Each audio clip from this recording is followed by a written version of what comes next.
इस वक्त भी आपको लगता है जो पार्टी में कुछ लोग हैं, अभी भी बात होती है कि वो बहुत चंद लोगों की सुन रहे हैं जिसकी जो उनको मिसगाइड कर रहे हैं, इस बात का भी उन्हें एहसास है कि अभी भी पार्टी में लोग मौजूद हैं? जहांगीर तरीन तो चले गए, अलीम खान भी चले गए, मगर पार्टी में लोग मौजूद हैं, इस बात का है उन्हें इदराक? जी, बल्कि उसका जिक्र हुआ था, क्योंकि मैंने यही कहा था कि ठीक है वो तो चले गए, नुकसान पहुंचा गया, लेकिन अभी भी कुछ लोग ऐसे हैं जो आपके इर्द गिर्द हैं जो आपको मिसलीड करेंगे, जिनका जो पास रिकॉर्ड है वो अच्छा नहीं है। और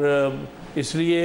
अगर ऐसे लोग अब भी आपके इर्द गिर्द रहेंगे, और ये बात मेरे साथ जो और मेरे साथी गए थे उन्होंने भी एंडोर्स की है कि जब तक आप अपने इर्द गिर्द से गलत किस्म के लोग, गलत मशवरा देने वाले, मुख्तलिफ़ पार्टियाँ छोड़ के आने वाले जो हर दौर में या तो इस्टेब्लिशमेंट से कनेक्टेड रहे हैं या फिर वो अपॉर्चुनिस्ट रहे हैं, वो अब भी आपके इर्द गिर्द मंडला रहे हैं। जब तक वो मंडलाएंगे तब तक आपको सही मशवरा नहीं मिलता रहेगा और लोग मिसलीड करते रहेंगे। तो इस बात का बड़ी वाज़ेह तौर पर उनसे बात हुई थी और हम उम्मीद रखते हैं कि वो हमारे इस मशवरे पर अमल करेंगे और देखेंगे कौन कौन लोग जो हैं वो जो इनके इर्द गिर्द इस पर इकट्ठे हुए हैं उनका माजी का रिकॉर्ड अच्छा नहीं है और उनको अपने से अलग और दूर करना चाहिए उन्हें। और हामिद खान साहब, आपका फिर कोई किरदार होगा तहरीक इंसाफ में? इस हवाले से कोई बात हुई आइंदा? देखिए, बुनियादी तौर पे जो बात हुई है मेरे साथ और मेरे और पुराने जो साथियों के साथ, उन्होंने कहा नेचुरली हम लोग सारे उम्र के उस हिस्से में हैं जिनमें कोई इतनी एम्बिशंस तो नहीं है हमारी को हम आइंदा कोई ऑफिस नहीं लेना चाहते या किसी, लेकिन हम इस चीज़ के ख्वाहां हैं और ये हमने कहा कि पार्टी अपने सही सतूर पर, जिन बुनियादों पर हमने पार्टी बनाई थी उन बुनियादी असूलों पर चले। उनमें से एक बहुत अहम असूल ये है कि ये पार्टी जो है इसको इवॉल्व करने के लिए इंटर पार्टी इलेक्शंस हर 3-4 साल बाद हो ताकि नई लीडरशिप इमर्ज करे, वरना ये पार्टी वन मैन शो बन के रह जाएगी। और जो है तो इंशाल्लाह ताला जो हमारे साथ और मेरे साथी गए थे और कुछ और लोग जो मेरे साथ इन टच हैं, जो पुराने साथी हैं 25 साल से, और वो मिलकर हम इंशाल्लाह ताला एक नैरेटिव बनाएंगे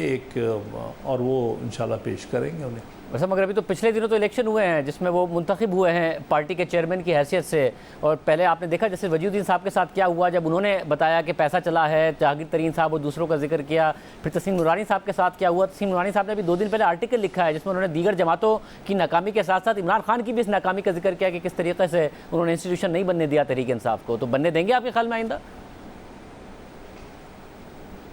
देखिए, यही सारा चैलेंज है। मैं तस्नीम नूरानी के साथ मुकम्मल तौर पर एग्री करता हूँ। जो उन्होंने कहा है वो हमारी सब की सोच है, उनकी अकेले की सोच नहीं, बल्कि हम जितने लोग कह भी थे, तस्नीम नूरानी साहब उससे एक मसरूफियत की वजह से नहीं जा सके, वो भी उस डेलीगेशन का हिस्सा ही थे, और नजीब हारून साहब भी थे। तो वो तो जो कुछ हुआ है पिछले दिनों वो तो गालिबन इलेक्शन कमीशन की खातर जो ज़रूरियात पूरी करने के लिए वो किया गया है, लेकिन वो इंटर पार्टी इलेक्शन सही माने में नहीं था। हम एक जेन्युइन इंटर पार्टी इलेक्शन कराना चाहते हैं। ये आपने दुरुस्त कहा कि तस्नीम नूरानी साहब ने बहुत अच्छा 2016 में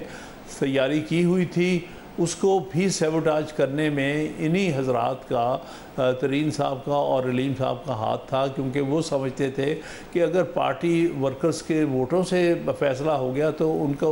वोट नहीं मिलेंगे, क्योंकि वो पार्टी में किसी तौर पर भी हरदिल अजीज़ नहीं थे। और ये उस वक्त इमरान खान साहब ने उनकी बात मानते हुए उन इलेक्शंस को वहीं पर रोक दिया, उसको होने नहीं दिया। तो हम समझते हैं कि फिर चलिए वो जो होना था हो गया, वो गलती थी और ज़्यादती थी। अब भी अगर देर आए दुरुस्त आयद ही कर लें, अब फिर एक अच्छा इंटर पार्टी इलेक्शन जिसकी पहले तैयारी थी उसी सतूर पर फिर इलेक्शन कराया जाए तो इंशाल्लाह ताला आइंदा आने वाले वक्तों में पार्टी में नई लीडरशिप इमर्ज करती रहेगी।